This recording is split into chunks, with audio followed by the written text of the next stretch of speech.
When it comes to groceries, I'm always overambitious and think I'm going to be awesome and cook regularly throughout the week. That is not the case.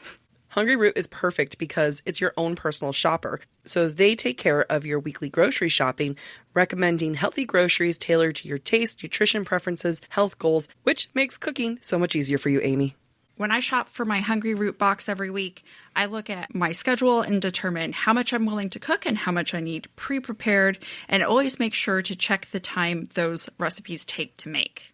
I love Hungry Root so much because they make it easy to eat high-quality, nutritious food and achieve any diet or health goals, from anti-inflammatory to gut-friendly, gluten-free, or dairy-free, high-protein, and more. What I love is the automation of this. You can tell Hungry Root what your preferences are, and they fill your cart, and you can make substitutions as you go, and it learns with every box that you fill. You're going to love Hungry Root as much as we do.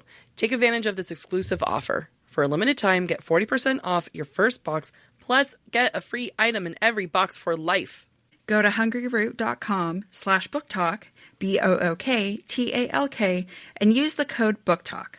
That's hungryroot.com/booktalk. And use the code BOOKTALK to get 40% off your first box and a free item of your choice for life. hungryroot.com/booktalk. Code BOOKTALK, BOOKTALK. At T-Mobile, our critical mission is providing unparalleled 5G coverage for when connectivity is mission critical. Introducing T-Priority, America's best 5G network experience for first responders, even in times of congestion. More capacity, faster speeds, better coverage. T-Priority from T-Mobile, built for tomorrow's emergencies, ready today. Discover more at t-priority.com. For qualifying organizations on eligible rate plans, coverage not available in some areas and may be impacted by emergencies. This episode is brought to you by Prime Video. In the small town of Holland, Michigan, nothing is ever what it seems. Behind the tulip festivals and pretty houses lay dark secrets that threaten to tear a marriage apart. Nicole Kidman stars in this darkly twisted thriller about a wife and mother whose quest to uncover her husband's secrets may get her more than she bargained for. Holland, streaming on Prime Video March 27th. Hey there, we're Book Talk for Book Talk with Jac and Amy, your book besties who take the novels you love seriously. This is Jac. And I'm Amy. We embrace and respect modern fantasy, romance, and romantasy books written by women. And so it is in our nature to analyze these books as we would any other novel we might have discussed in school. With our combined 13 years of literary academic training, we use our education to analyze and give voice to reasons you may love or hate today's popular books. This is part 2 of this week's episode, where we're discussing chapters 32 through 36 of Sarah J. Maas's debut novel, Throne of Glass. Before we dive in, don't forget SPILT, spoilers, perspective and interpretation, language, and themes. If you would like more information, please go back and listen to the start of part 1 of this week's episode. So, Selena, who is like all of us, is reading a spicy book, and Dorian kind of picks it up and he is horrified of what she's reading. Then Selena teases him, saying, quote, "You may borrow it when I'm done. If you read it, your literary experience will be complete. And," she added with a coy smile, "it'll give you some creative ideas of things to do with your lady friends." He hissed through his teeth, "I will not read this." It's so reflective of modern days of now. And like when this was written, I mean, when I was saying now, I'm comparing it to when this was written. So over a decade ago, like there's been quite a bit some time here, and nothing has changed too much. Men still hit my microphone. I'm so excited. Men still disregard women's joy, women's pleasure, and belittling it as being lesser than. And this just hits so close to home and so close to real world moments. And I will just forever remember walking in the bookstore with my ex-boyfriend, him asking, "Do you read real books too?" Yeah, this is a very tongue-in-cheek moment on SJM's part. I appreciate her inclusion of this because it's as if men feel their masculinity threatened by women reading romance. It's very strange. I'm going to, because my fucks have been given less now. With said ex-boyfriend, I remember talking about one of the romance books. I hadn't gone full romance books during that time. I was just reading something else. And I was talking to his friend and I said something of, oh yeah, well, just if you're trying to impress someone, just go down on her first. Every single book, if you want to win her over, just go down on her first. Just start there and it'll go worlds above. And I just kind of said, I'm like, oh yeah, no, every male lead does that, like in a book. Like it is what women want. And then my ex got so insecure about that. And he was so like, are you trying to give me a message? Are you trying to say something? And I was like, no, of course not. And I should have been like, yeah, I am, bitch. Anyway, so it just was very much a like, sorry. I just wanted to share that. I have learned, be more pissy, demand more things. Stop trying to save his ego. His ego isn't worth saving. His ego's not worth saving. To me, there is a direct correlation between men going down on women, being afraid of periods, and embracing female joy. I truly believe that. It's like you're accepting and embracing the female experience. You're embracing, accepting female pleasure and female joy. Just find a man who likes vaginas. Because a lot of men do not like vaginas. Yeah, and if you don't find one, go find a woman instead. Because I can guarantee... God, Amy, if sexuality was a choice... I know. Sexuality was a choice. I'm really, really, really, really sad for all the really straight people out there. You included. I've made out with women. I tried. It's not without effort. Yeah. There are just some women out there who really, really, really, really enjoy going down on other women. Life's cruel. I think that women should talk more about it. I really do. I really feel like we should claim more of our own pleasure and demand it. Mm-hmm. I think we should all take a lesson out of SJM's book. And granted, I understand we don't want to make sex transactional between partners. However, quid pro quo. Every time I go down on you, you go down on me, and vice versa. If there's a stark difference in it and it's not leaning in your favor, then we got to talk about something. Yeah. Yep. All right, back to a book that is originally to our regularly YA, but... back to our regular scheduled programming. Yeah. I do love that Selena is absolutely able to manipulate Dorian and get him jealous, which we're going to see him jealous again later on. Because Dorian because she tells him, oh, I was able to get Kale, Kale didn't want to read this too. And she says that's a lie. She never even mentioned this book to Kale. And she was like, well, Kale didn't really want to read it too. You're just like him. And he says, quote, Dorian says, quote, give me that, you demon woman. I'll not have you matching us against each other.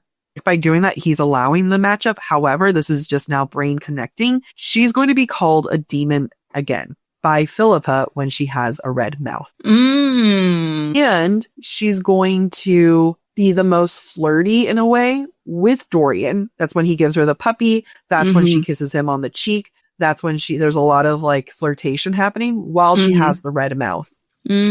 So there's something about her, there's something that's not genuine about this interaction. One, we know because she lied. Two, the demon woman comment, because again, she'll be considered a demon soon again. Interesting. So despite Dorian's current assholery, I think we're now switching to his point of view. He actually, deep down, is having very complex feelings.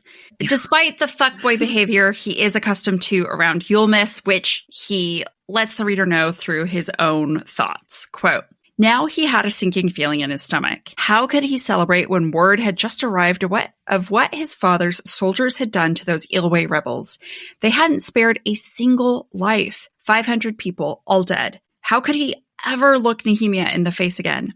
And how could he someday rule a country whose soldiers had been trained to have so little compassion for human life? Now, surprisingly, and despite what we said earlier in this episode, Dorian is demonstrating some humanity and some respect for life.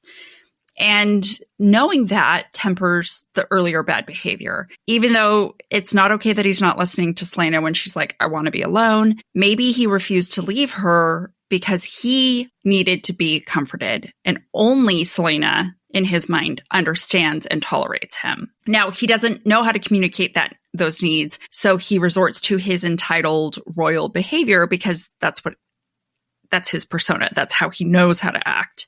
And he knows it will get a reaction from Selena as well. So doesn't make it okay, but he's not just heartless. He needs comfort, and this is the only way he knows how to ask for it. Yeah, it's like, let me just pick on you until you're there and distract me. And I'm incapable of saying these really real emotions. And he's facing this time and this issues. And I love that what you brought up of like the contradiction of a time that he normally associates with pleasure is something that it's like, so at odds of what he's actually experiencing. So what does he do? He goes to seek out pleasure. Granted, he's looking to seek comfort. He's looking to talk to someone. He can't talk to Nehemia, but he can talk to someone who also lost everything because of his father. And it's like, well, we're still able to be friends. She's still able to see me as Dorian and not my monster father. Then like, it's okay. Yeah. Yeah. And Dorian continues his sad boy monologue, quote, I can't call myself a man when I allow my father to encourage such unforgivable atrocities. Yet even if I pleaded for clemency on behalf of the conquered kingdoms, he wouldn't listen. Not in this world. This is the world where I only picked you to be my champion because I knew it would annoy my father. I'm not yet enough of a man to stand against him like that. So I chose Aderlin's assassin to be my champion because the choice of my champion was the only choice I had. We have not seen Dorian be this real with Selena before. And it is very self-aware. It is very in your face of like, this is like, hey, I have emotions and feelings and this is what I'm emotionally feeling. He used her. Yeah. That's the thing. She's a tool. She's a tool. And you don't get this. But then I realized that you actually have your own feelings. You know what I mean? It was a recognition of I'm trapped and you are a tool for me. And it needs that one extra step. But yeah, it's fine. He's in his feels. He is in his feels. He doesn't know how to communicate. And then he continues again, his sad boy monologue. I would love to see someone perform this monologue. Dorian at this point is thinking about Yulemas and the ball and the fact that he's just, he's in his feelings and, he wishes things could be different. Quote, he wanted to tell her that if he could, he would have asked her to go with him, that he wanted to spend time with her, that he thought of her even when they were apart, but he knew she would have laughed. The idea that he thought that she would laugh at that is actually really heartbreaking to me. And I know we're going in hard on Dorian right now, but like he really is insecure. The fact that, the first time that he's ever wanted to open up and be vulnerable to a woman, his fear is that she'll laugh at him, which goes to show how often his father must have laughed at him growing up. But also his mother, right? Yeah. Since we're in this section, I have to point out a writing oops because it confuses me every time I read it. And I don't know if you also had this moment, Jack, but we're in Dorian's point of view through this part of the chapter. And then there's a moment for one sentence where we slip into Selena's head. And I don't understand why this was not corrected. And I want to read the moment. Quote, the assassin was silent, listening to the throbbing of her heart before she spoke. He seemed remarkably lonely. Yeah. I was kind of like, what? It's very confusing. Because I remember reading that being like, he seemed remarkably lonely. Does he think that he's remarkably lonely? Yeah, exactly. So at the end of the scene, at the end of Dorian's point of view, as he's leaving, he looks at Selena. Quote, as he left, he wondered why she suddenly looked so sad and why she'd pronounced his name not with tenderness, but with resignation. And something dawned on me while you were speaking earlier, Jack, because originally I was like, WTF, why is she feeling resigned and not like tender towards him? Because she still is attracted to him later on. So this was very confusing. Yeah. And I think it's that admission that he used her as a tool to annoy his father, right? Now, if he continued to be like, I want you to go to the ball with me, I view you as a human, like that would have turned the situation around. But she's lying here in bed in pain, being like, oh, great. My only worth to you is to annoy your father. Understood. Message received. And nothing's changed. You're not telling me that like things have changed between us and you now see me as a person. Great. And he's still the son of the monster that slaughtered her family. Right. Yeah. It sucks.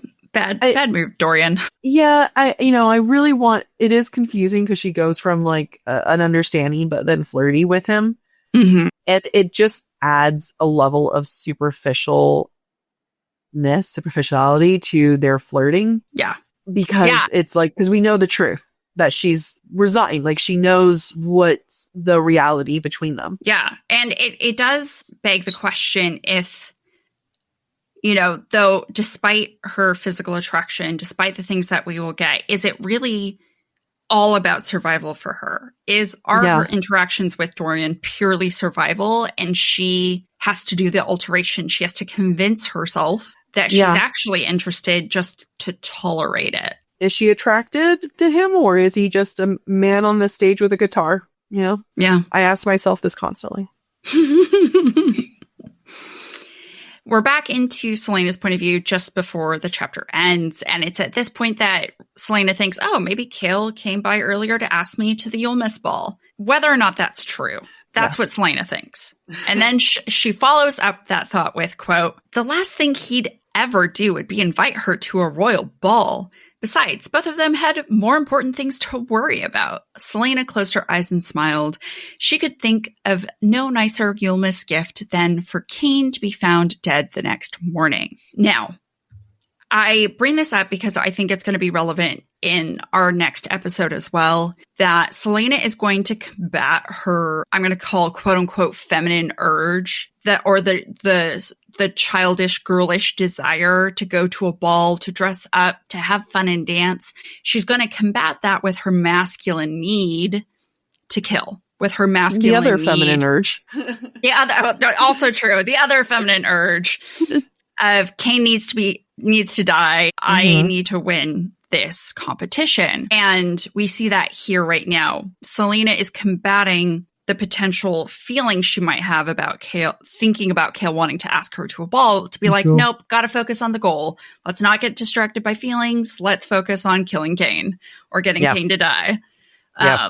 Which is humorous, but I think we have to point out, because we have to continue to point out how Celaena is developing feelings for Chaol, despite what Chaol does, because that's important for our next book. But also, Celaena sometimes really feels like she's all over the place, genuinely. Yeah.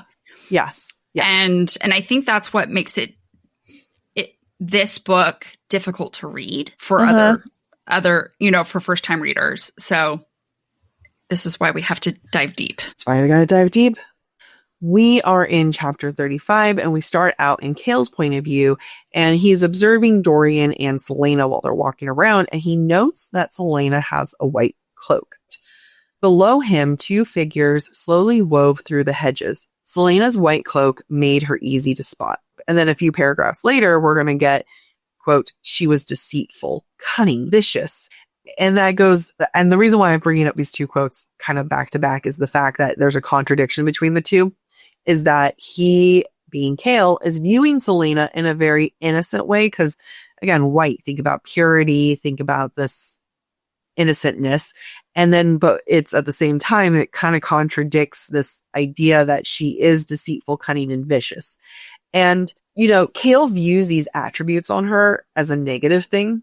And, versus something that I think that like we're all going to eventually respect, that she is deceitful, cunning, and vicious, as an assassin should be.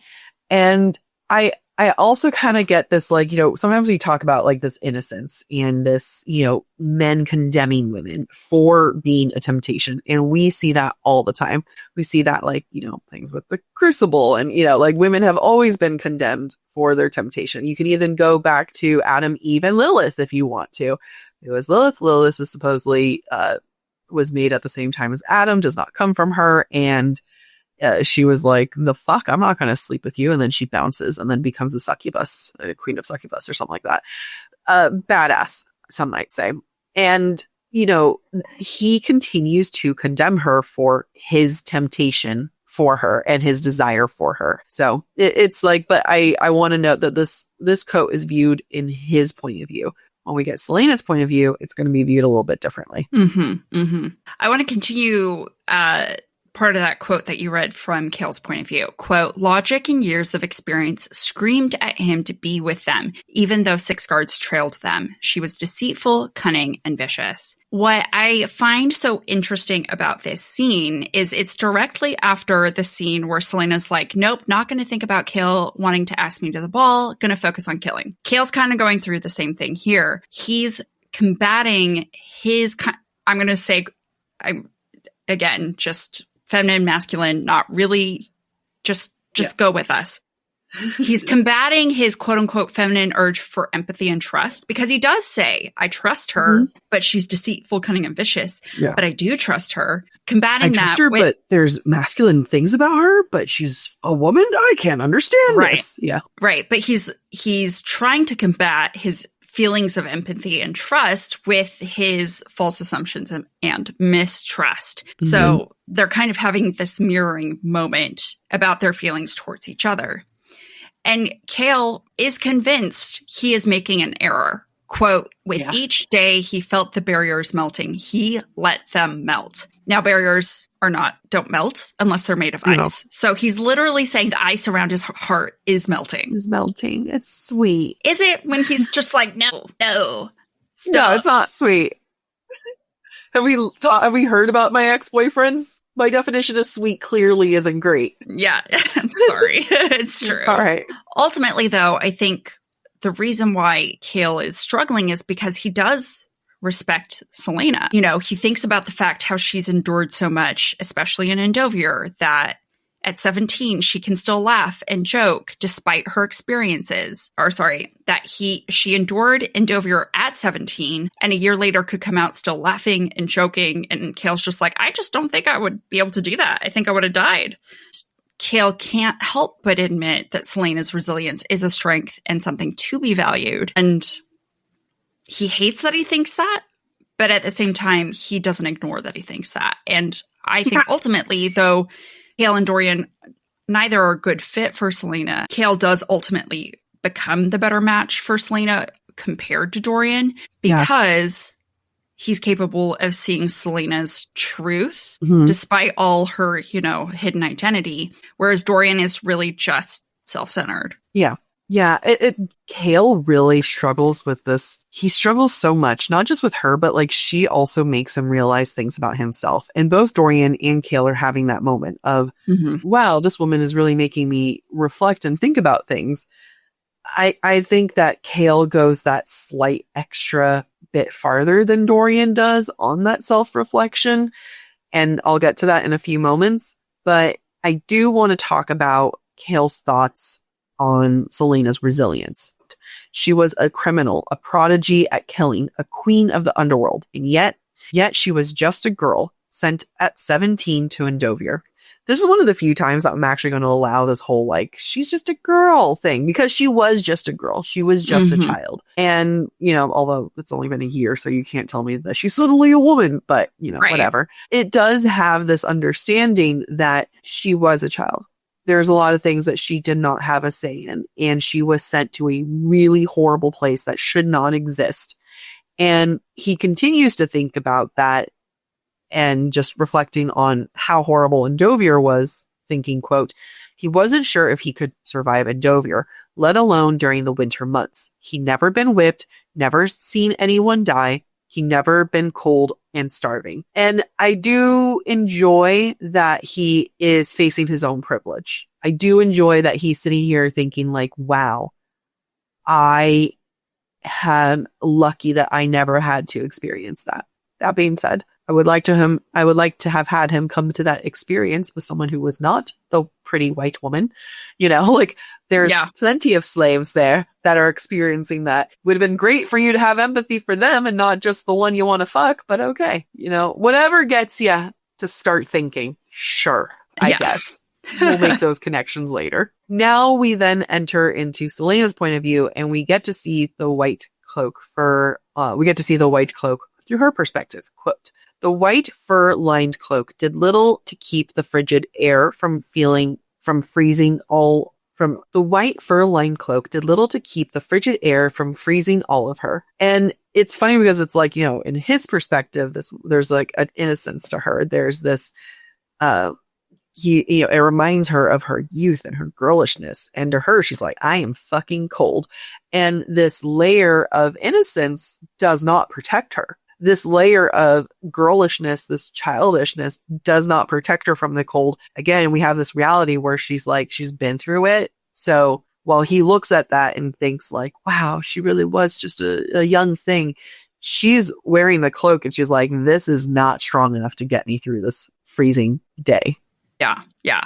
I love that point, and I think it's relevant to Selena's narrative perspective right now, that you really can't trust what's on the surface. Just because it visually looks like it should keep her warm does not mean it is keeping her warm. Just like we can't necessarily trust her surface level thoughts right now. So while she's walking next to Dorian, she thinks, quote, of course, it was due entirely to the cold that she longed to link arms with him and absorb his warmth. Of course, she hadn't been thinking of Dorian when she chose such a fine lavender gown to wear tonight, or when she made sure her hair was so carefully arranged, or that her white gloves were spotless. Now, Selena, we know, is an unreliable narrator, and so we assume that, of course, she does just want to link arms with him. It's not really about the cold. And of course, she was thinking about him when she picked the lavender gown. But given the conversation they had just the night before, where he admitted to using her as a tool, it makes me even wonder if there's an even deeper layer to her intentions here, that it's not that she wants to link arms with him.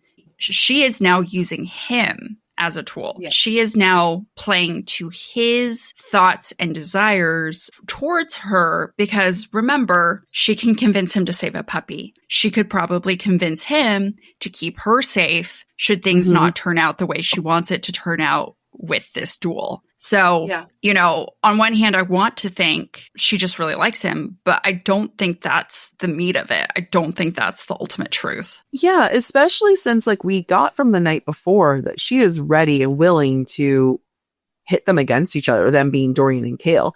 She, probed Dorian until he was jealous, and then, he was like, give me that book, right? And you can't tell me that she doesn't know that Kale's not watching, or would be watching at some point. The whole thing is that Kale's been watching and keeping an eye on her. And I'm actually going to switch my notes around because I think this is more relevant first, and then I'll come back to the other one. But, going into that, her gown and everything, and just going to the complete description of that, I want to look at that again. Of course, she hadn't been thinking of Dorian with such fine lavender gown, and she made sure her hair was arranged carefully, or that her white gloves were spotless. Again, white is making an appearance again. And in a moment, we're going to have Dorian look at her gloves and be hyper focused on those gloves, knowing about the ring underneath that. And he even kind of comments on the necklace, which we'll talk about in a second. And he looks at the gloves, knowing what's underneath it, suspecting, I think, who he knows where it came from.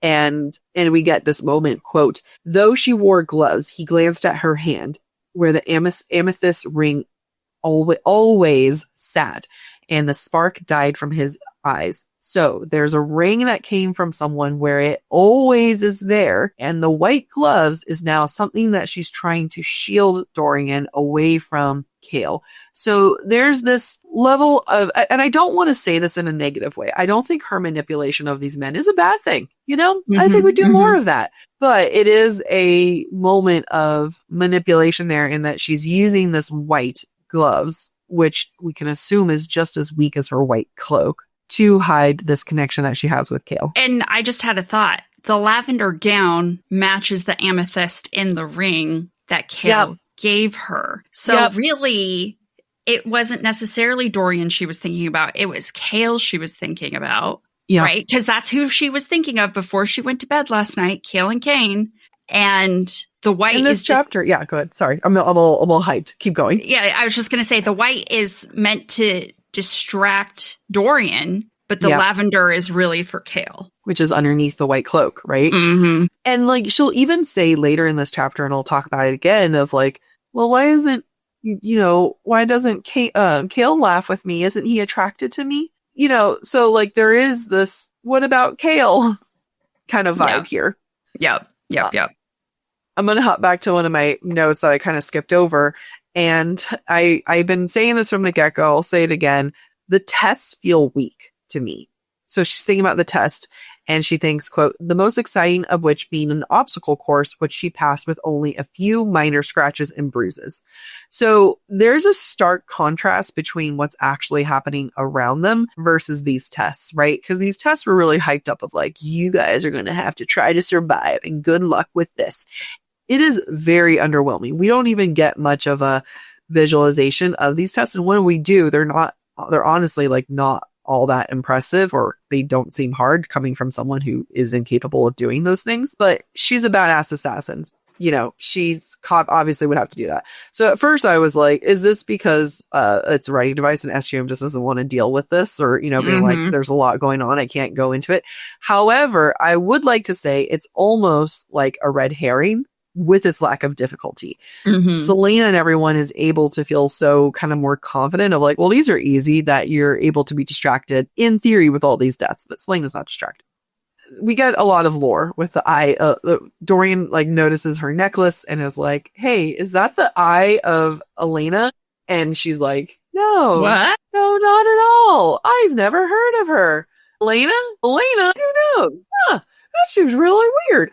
And we acknowledge it. There's not too much to analyze there. We then get the encounter with Nehemia and her fluent use of the common tongue. So at this point in the story, like I know we're kind of doing a jump, so we'll summarize here. She goes to her bedroom. She's reading. She drops the candlestick. She pushes her bed. The bed is there's a bunch of word marks underneath her bed, and she was like, the fuck is this? So then she washes it up and she goes, guards were going to the library in the middle of the night.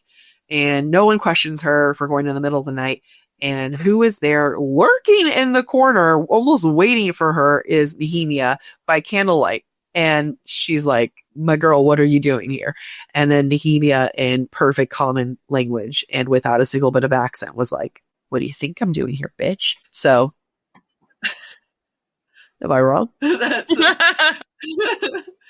And so now that's where we're at now. And so we have this quote here. I thought you couldn't read at that level yet. Nehemia tucked the book into the crook of her arm. And then you're like every ignorant fool in this castle, Lillian, she said with perfect pronunciation in the common tongue. Damn. You know, who is the one person who corrected her, Nehemia, on how she spoke and pronounced things? That was Kaltain. That's someone that was supposed to be the common enemy between these two women. And now suddenly Selena is just like Kaltain, making these assumptions. Selena and Nehemia were always part of this quote unquote other crowd. Selena identified with Nehemia quite a bit, being like, we are together. We are unlike anyone here. And then now Nehemia is sitting there being like, oh, by the BT dubs, I fooled you. I fooled you all. Yeah. And I mean, to Nehemia's credit, Selena never expected anything more of Nehemia. Like, she was never like, oh, but you're a princess.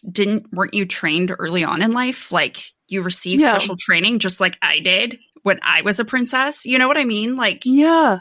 She didn't give her enough credit, like, to think of it that way. And also, like, why would Nehemia be honest with Selena from the get-go? Right. Exactly. Nehemia owes Selena nothing. Selena's just another lady of court, right? Yeah. Nehemia doesn't know that Lady Lillian is participating in a competition. She doesn't know that Selena is Lady Lillian, right? They're both keeping so much from each other, and Selena shouldn't be surprised by that. Let's look at a simple clue. Let's go all the way back to the first interaction that we have with Nehemia, and we meet her, and she's so over Kaltain. Well, if you can't speak the language, all that, well, how do you know that you're over Kaltain? Yeah, so true. How do you know? Like, Kaltain probably was saying shit. I'm not saying Kaltain's perfect. Kaltain probably was going around being, like, sarcastic or, you know, talking shit and stuff.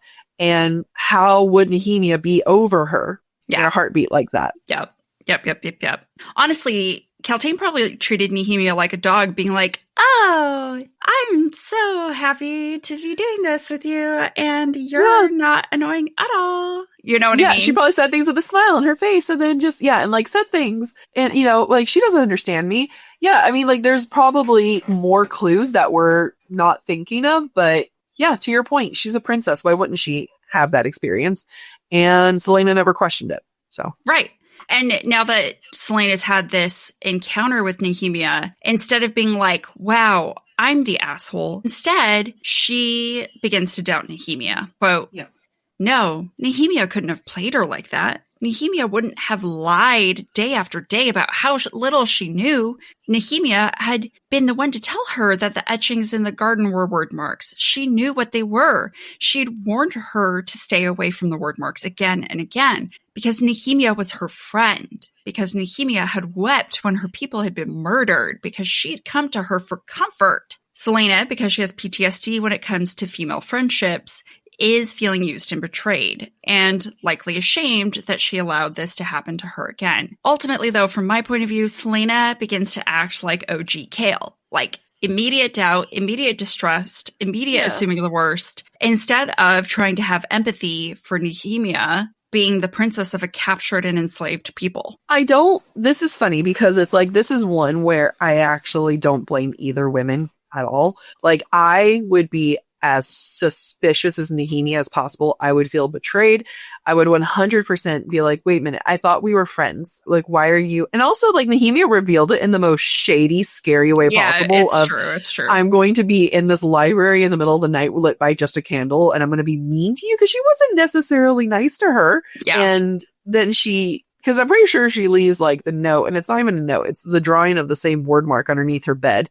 And I feel like she left that to her on purpose. Like, you know, so there's plenty of evidence stacked up against Nehemia that Selena should 100% be shady and suspicious of. Flip side, Nehemia is a prisoner of war. Nehemia is trapped in this place. Nehemia does not know Selena. Nehemia has said time and time again, you are hiding something, Lillian. There's more to you. So then why would she reveal all of her cards to Selena? Exactly. I mean, at the end of the day, they're both keeping truth from each other. Yeah.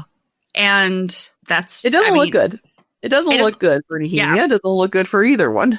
Exactly. But it's this is a moment in the plot I believe entirely. Yeah. I am on board. I don't question either's mentality. Yeah, I don't either. I guess I'm shitting on Selena to shit on Selena, but I agree. Her doubt is warranted, but I also acknowledge at the same time, she's not using her full brain power. Right. Nehemia doesn't owe you shit, Selena. Yeah, exactly. Like, you should be suspicious. This is weird. This is shady as hell. What makes you think that you deserved everything, all the information, when you're not giving her all the information? Exactly. And now a word from our sponsors. It's no secret that I love romance. Both of us love romance, Amy.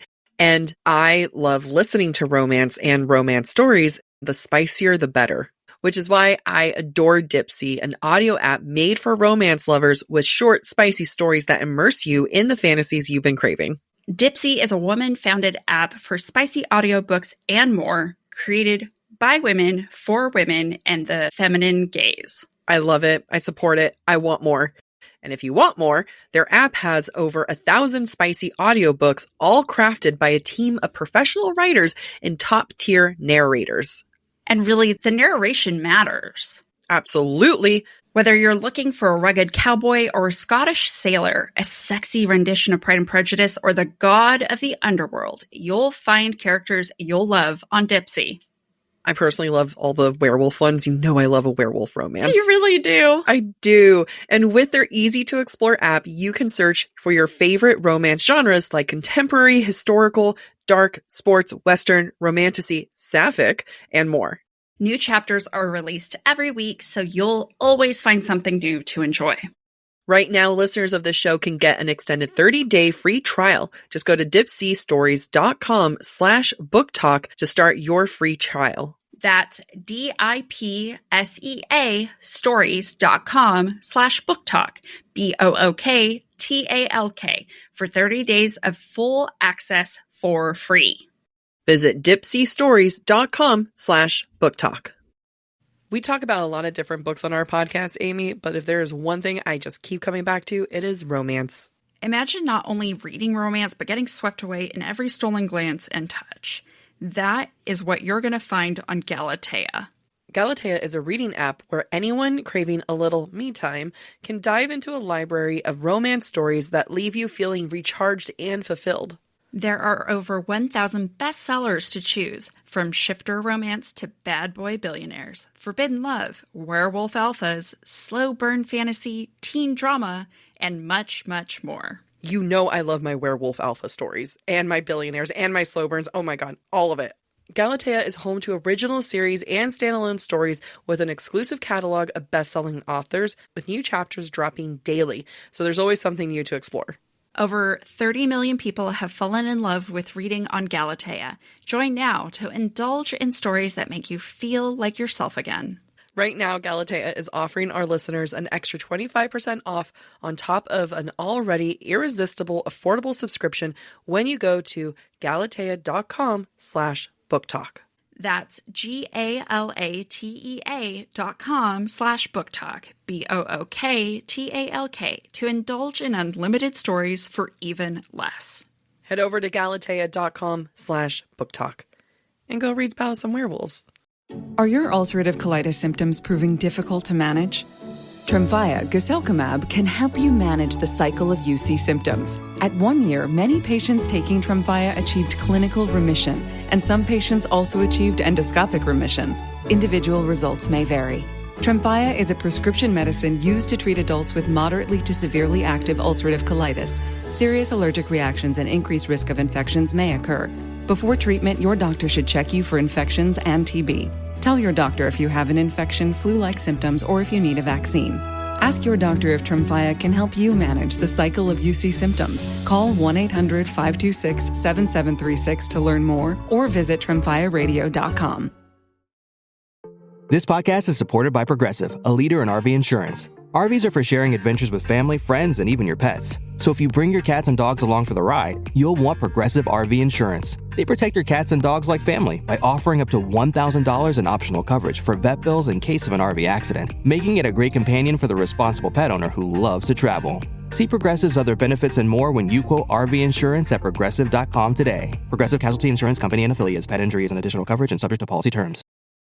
So now we're in chapter 36, and despite the creepy ass encounter with Nehemia, I'd stop being friends with her just for sitting there like that in the middle of the night in the dark with a candle. Like, nope, no, thank you. That's creepy. You know, it's been a few days, and then Selena wakes up for Yulemas, and she is so excited and just happy, which makes sense because this is the longest night of the year. And we have said time and time again, not just us, but Selena has said she has found comfort in night and with stars and the moon. So of course she would be excited about Yulemas.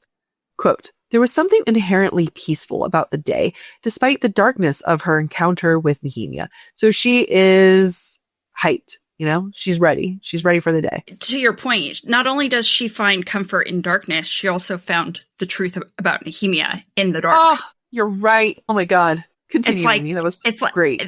I mean, technically that was your note. I was getting to that. I was getting into that entirely. That was exactly what I meant when I wrote that. But Selena's excited. It's Yulemas. It's the equivalent of our Christmas, I'm going to say, because there is a 3-pound bag of candy on the pillow next to her. And that is a lot of candy. Seas candy is what I'm deciding. I mean, there's got to be red candy in there, like licorice or something, because her teeth are red later. Yeah.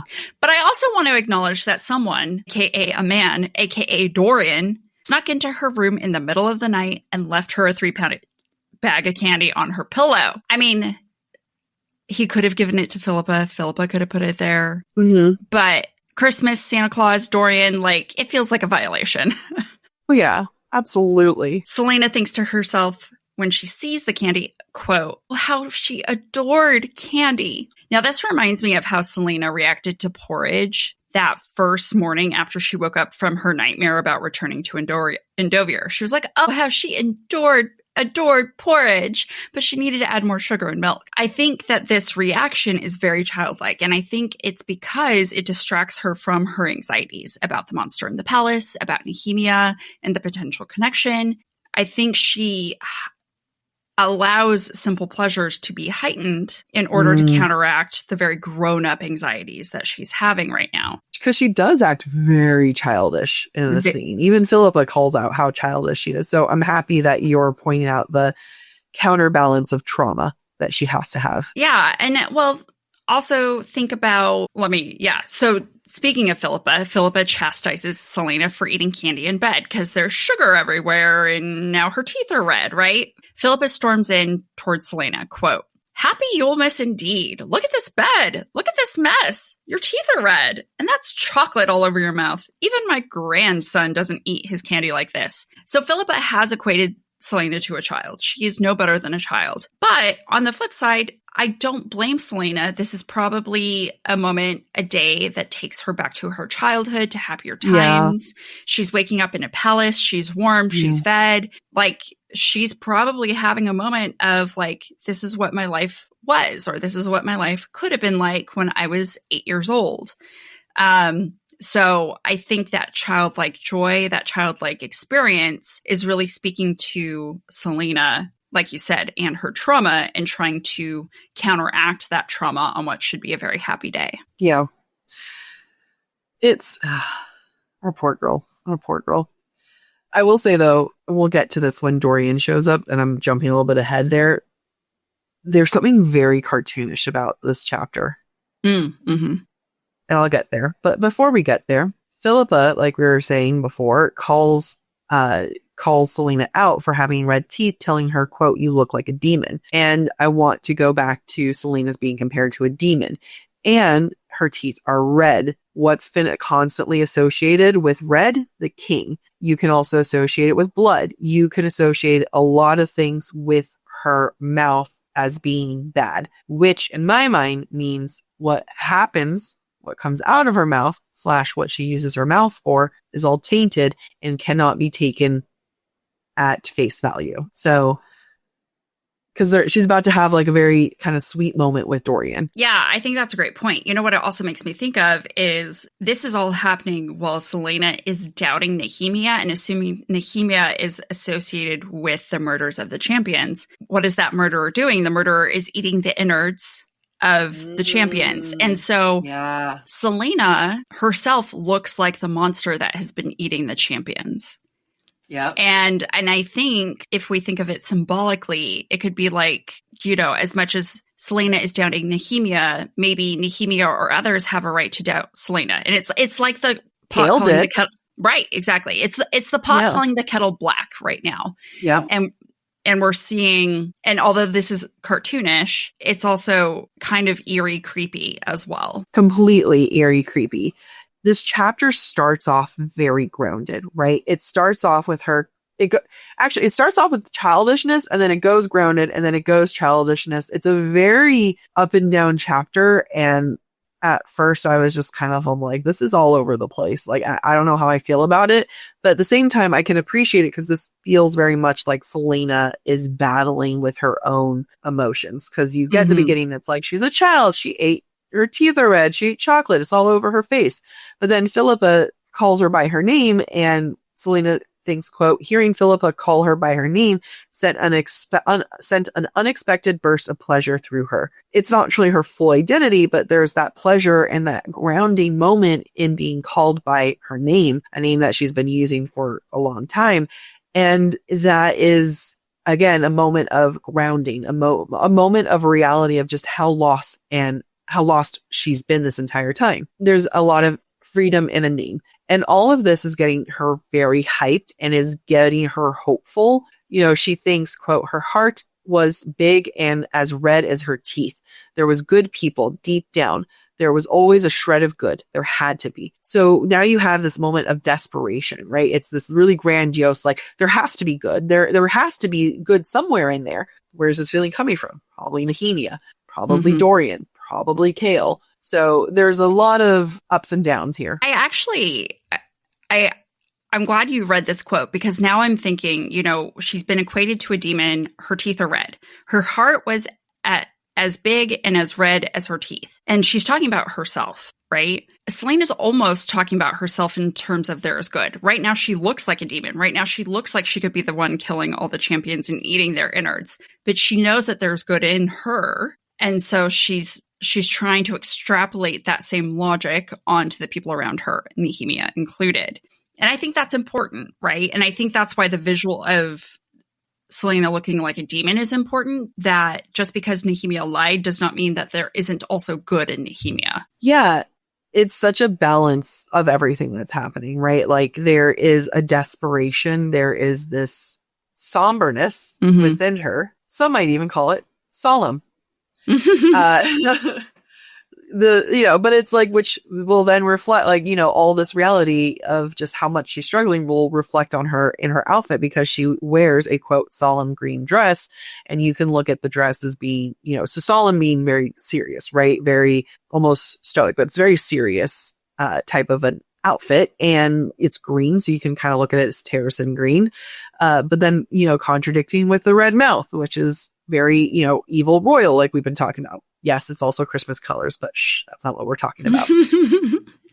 Dorian then parades into the room and surprises Selena with another present. He reveals that he's the one who left her the candy, but he also brought her a puppy, and it's the puppy she made him swear he wouldn't kill. When she uncovers the dog in the basket and the dog is trembling, Selena chastises Dorian, saying, basically, what did you do to it? Quote, Dorian threw his hands in the air. It's a gift. I almost lost my arm. And more important parts, trying to put that bow on. And then she howled all the way up here. Again, Selena is a dog. Dog is Selena. This reminds me of how Dorian treated Selena at the start of the novel. He forced her into clothing that he chose and expected her to like it and be grateful. And instead, Selena, constantly was tearing him down. There is no difference here. Yep. I love that. I love that point. Also, there's she's kind of concerned about this dog, right? And she's like, are you sure? This is supposed to be for me? What happens if I'm sent back to Endovir? And, Dorian says we'll take care of it. Don't worry. But her fear hasn't gone away. Her fear is still going back to Endovir. It's such a subtle, I think this is one of those good moments of not letting trauma go. Earlier in this book, you and I talked about in early episodes about how SJM doesn't do a good job depicting trauma throughout the book. And early on, I do agree with those initial chapters. However, I think she's done a really good job of bringing back and sprinkling in the trauma throughout this book now. Yeah, I agree that it's being refined throughout this book right now. Absolutely. And at this point, now that Dorian brought her a dog, and she's like, wow, this guy is great. He gave me a dog. And she considers him to be nice. Quote, he was kind, unnaturally kind, for someone of his upbringing. He had a heart, she realized, and a conscience. He was different from the others. And then she kisses him on the cheek with her red mouth. And I think that this is a realization that is surprising that she's making now, especially for how much time that they've been talking, right? And she is saying, wow, he's different. And she's kissing him with her tainted red mouth. So it's even though there's this moment, because then he gets all flustered with her, and it's supposed to kind of balance when he left her the night of her period and he gave her a kiss on the cheek and she was all flustered. So it's kind of supposed to be this cute counterbalance. But again, it's all tainted because of this symbolic red mouth. Yeah. And at the start of the scene, when she wakes up, she's like, oh, it's Yulemas. It's when everyone's more gracious and kind to each other. And I think that's what's reflected here. She's being overly gratuitous. Yeah. She's being overly kind with her thoughts for him because it's Yulemas and that's what you're supposed to do. And I think that gets to your point that you can't really trust what she's thinking or saying right now. Yeah. And then especially once he leaves and Selena comes to the conclusion that she's going to go to the ball and she's going to sneak her way in there. It's not Dorian that is what inspires her. It's Kale, quote, because somehow the thought of him getting hurt or worse made her willing to risk just about anything. Kale's the one who inspires that from her, not Dorian. This is why we get this concept of a love triangle. And I think SJM does a good job by doing concept of a love triangle. I think when you read through the cracks, you can see that there is no real love triangle, but the general idea is there with this quote. Why did Kale never joke with her as Dorian did? Perhaps he truly didn't find her attractive. The possibility of it stung more than she would have liked. And it's funny because you're like, what does banter have to do anything? He's not joking around with you, therefore he's not attracted to you. Those things are not linked necessarily, but she gets validation from Dorian's attraction, which she's not getting from Kale, who is the true attraction that she wants. And again, it's a concept of a love triangle, not an actual love triangle. I completely agree. And SJM does a good job fooling us. Absolutely. Yeah, I think we could really tell her writing is getting better through the book, like from the beginning towards the end of this book. And I applaud her for that. Yeah, I do too. All right, breadcrumbs and broomsticks time. In chapter 32, Nehemia says to Celaena that she senses a lot of worry in Celaena, who doesn't talk about her troubles. Quote, "We're friends. When you need me, I'll be there." Which is super tragic since Celaena doesn't show up for Nehemia when Nehemia needs her in book 2. Ugh.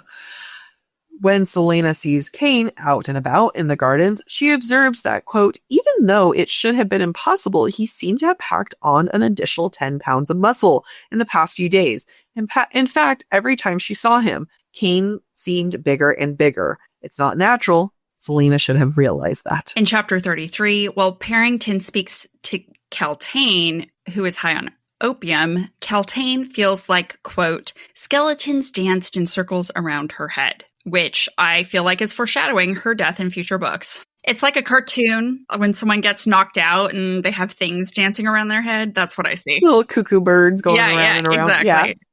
In chapter 35, when Dorian is talking about Elena and the necklace, Elena thinks, quote, "How can he be that smart? He can't have figured it out so quickly." I believe that's not realizing that the necklace is Elena, but actually her true identity. Good point. We learn from Celaena that Yulemas is a day, quote, "to celebrate the darkness that gave birth to the spring light, to celebrate the birth of the goddess's firstborn son." Now, this does sound a lot like Christmas, but this is also a piece of lore we haven't really seen come back around. The goddess, or, the equivalent of the mother in ACOTAR, has a son, question mark? I know, Multiple we should children, kind of, question mark? I know, I would love SJM to come back to that, where all of a sudden the mother in ACOTAR has a son. Yeah. Or and the son is Rhys or Azriel? What? Or, the mother made the cauldron, so maybe the son is the cauldron? I have no idea. In chapter 36, when Celaena finds candy on her pillow Ilmas morning, she tries to figure out who left it for her. She paused to examine the bag again. Who had sent it? Maybe Dorian? Certainly not Nehemia or Kale, nor the forest fairies that delivered presents to good children. The fact that she believes in the forest fairies shows that she's Faye herself. Exactamundo. We're going to save any kind of listener thoughts for a future mini episode because we're starting to get them because people are now sending them in. I've been screenshotting them and putting them in our shared folder. Nice. All right, Jack. Going back to our question, how have each character's perceptions of the other characters in the book been dismantled? I think it's been dismantled quite a bit. I think one of the biggest dismantling is how characters are perceiving themselves. I think that especially with Celaena and her realization with Nehemia, I think that is going to be one of the biggest dismantling. And it's not only going to make her question Nehemia, but it's going to make her question herself on several different levels. 1, how can I let another person betray me and fool me like this? 2, if I am not other, then what am I? If I am not this fellow princess, if I am not this fellow refugee, if I am not this, then what am I actually? And I think it starts to really add into her descent of questioning who she is and where she belongs. And then you have Kale and Dorian who are constantly being like, there's a girl and I'm attracted to her and I don't know what's going on. Silly little men. You would think that they both thought they were gay at first because they're just so they're acting like, I'm attracted to a woman? This has never happened before. Yeah. And it's like, oh no, a hot girl comes into the castle who's funny. Shocker. Yeah. I feel like the dismantling of everyone's perceptions, not only of themselves and of each other, ultimately stems from vulnerability. Everyone's feeling vulnerable right now, whether that's physically, emotionally, or just even safety within the castle. And it's through vulnerability that, Celaena is realizing, oh, Dorian really is 100% self-interested. And, Nehemia is 100% self-interested. And, Kale is realizing, oh, I do have things in common with Nehemia and Celaena. And maybe I shouldn't judge them just because they are not of my kingdom. Yeah. Sorry, you just said something that I'm like, wow, do you realize what you said?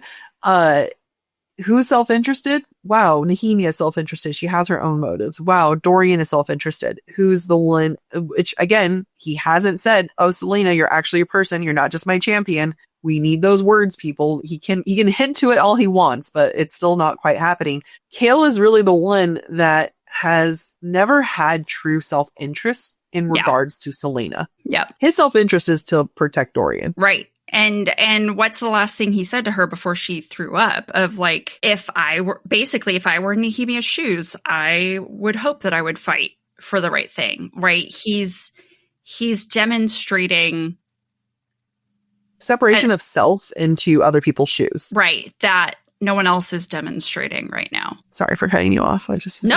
excited. It's okay. I think, as maybe difficult as some of these chapters are to read because we don't really understand the childishness of some of it, especially the way Celaena's acting. But I also understand when you're on your period, you just really want chocolate.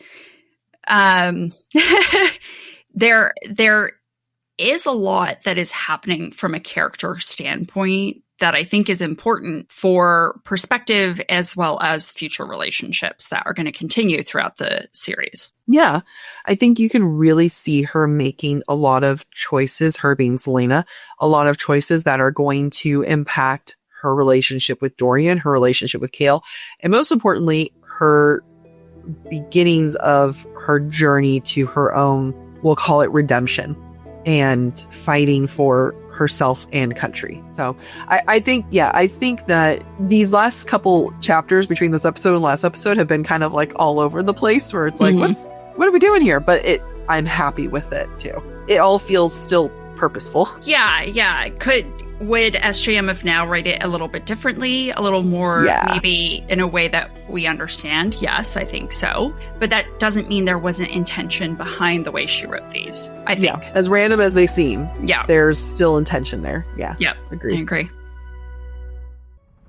Thank you for listening to this week's episode of Book Talk for Book Talk with Jac and Amy. Next week, we will be exploring chapters 37 through 43 of Throne of Glass. We encourage you to rate and subscribe to our show on your preferred podcast listening platform. We would also love to hear your thoughts based on today's conversation. You can submit your comments to our forum at booktalkforbooktalk.com for a chance to have your feedback discussed during a future mini episode or a Patreon exclusive episode. If you're enjoying the podcast, please visit our website, booktalkforbooktalk.com, to view our latest merch and learn about supporting the show through Patreon or Venmo.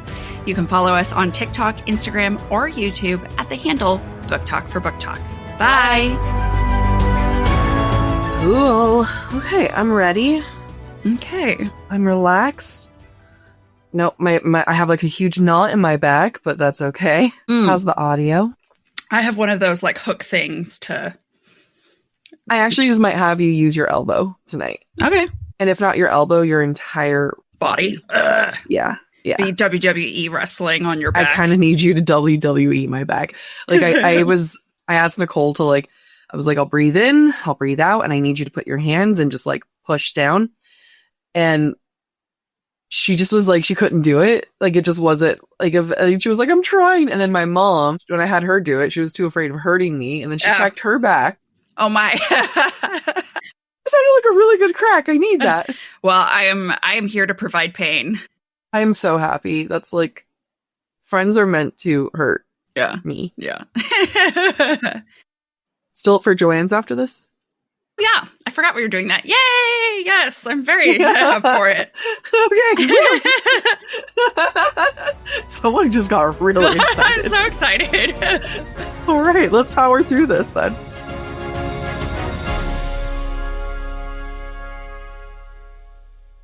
The search for truth never ends. Introducing June's Journey, a hidden object mobile game with a captivating story. Connect with friends, explore the Roaring 20s, and enjoy thrilling activities and challenges while supporting environmental causes. After 7 years, the adventure continues with our immersive travels feature. Explore distant cultures and engage in exciting experiences. There's always something new to discover. Are you ready? Download June's Journey now on Android or iOS. We talk about a lot of different books on our podcast, Amy, but if there is one thing I just keep coming back to, it is romance. Imagine not only reading romance, but getting swept away in every stolen glance and touch. That is what you're going to find on Galatea. Galatea is a reading app where anyone craving a little me time can dive into a library of romance stories that leave you feeling recharged and fulfilled. There are over 1,000 bestsellers to choose, from shifter romance to bad boy billionaires, forbidden love, werewolf alphas, slow burn fantasy, teen drama, and much, much more. You know I love my werewolf alpha stories, and my billionaires, and my slow burns. Oh my god, all of it. Galatea is home to original series and standalone stories with an exclusive catalog of best-selling authors, with new chapters dropping daily, so there's always something new to explore. Over 30 million people have fallen in love with reading on Galatea. Join now to indulge in stories that make you feel like yourself again.